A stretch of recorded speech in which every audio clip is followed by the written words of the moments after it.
ফলাফল আপনাদের কষ্টের ফলাফলের পরে এই মাদ্রাসায় দুইজন ছাত্র হেফজে শেষ করছে।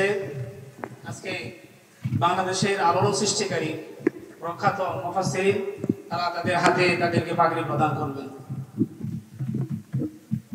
নাম এক নম্বর হচ্ছে আল জাবের, পিতা আবু তাহের, পূর্বধরা নেত্রকোনা। হাফেজ মোহাম্মদ জুবাইর আহমেদ, পিতা হযরত আলী, গ্রাম গারিমখা, থানা মতলব উত্তর, জেলা চাঁদপুর।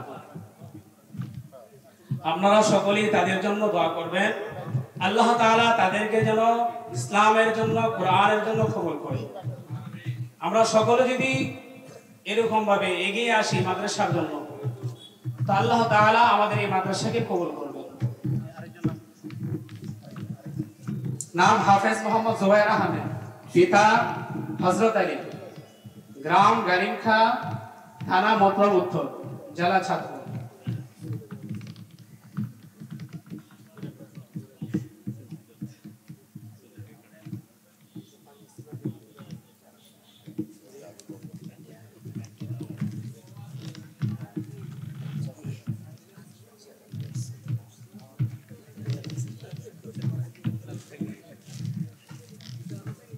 الله أكبر